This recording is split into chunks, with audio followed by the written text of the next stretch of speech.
When you think of heritage, history, and craftsmanship, it's easy to think Longines. In this case, we have a gorgeous model with an imperfect eggshell dial, golden baton hour markers with needle-style hands. It's details like these which remind me why I always return to this brand, and why it's held in such high regard. Longines has one of the most spectacular histories of any of the grand Swiss houses, while its prices have remained obtainable for most collectors. Longines is truly a brand that any collector should look out for on the watch collecting journey. The Longines Watch Company was started in 1832 by August Agassiz. Agassiz opened a workshop in Saint-Amir, Switzerland. He operated what today would be called a home business, where Agassiz would later sell his watches that he manufactured himself.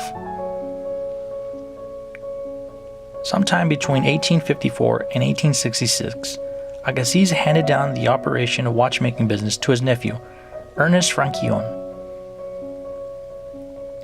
It would be Franquillon who would later open up a factory in the Les Longines area near Saint-Amir and consolidated all the areas of watchmaking under one roof. It was then that Longines was born. There's even a museum now dedicated to the history of Longines and its horological contributions. Over the decades, Longines would go on to produce some very significant watches and highly collectible pieces.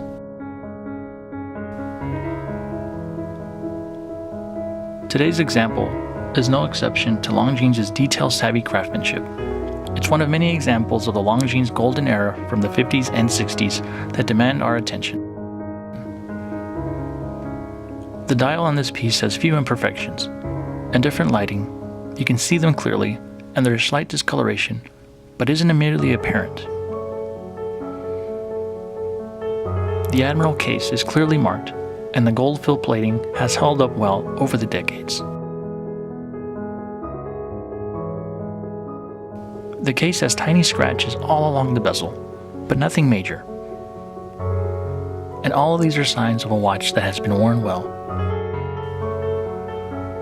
The case measures 34.5 millimeters. It's a perfect size for a vintage watch. Unlike their modern equivalents, vintage watches by top-tier makers were built to be possessions for life. Even in the 1960s, it was assumed automatically that a high-grade mechanical watch would give decades of service, which certainly a model like this can achieve with ease.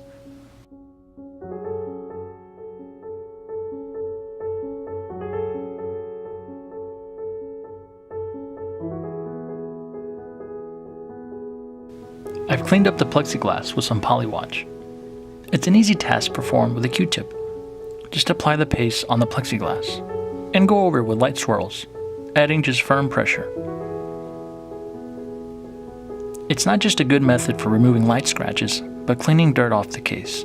Unlike a Cape Cod cloth, polywatch won't strip the color off the case. The result is an aged watch brought back to life. These were watches that were made to withstand the tests of time, and in my opinion, you can't go wrong with a vintage Longines. So I hope you guys have enjoyed this video. Please subscribe if you haven't. Feel free to let me know your comments and your thoughts, and I'll catch you guys on the next one.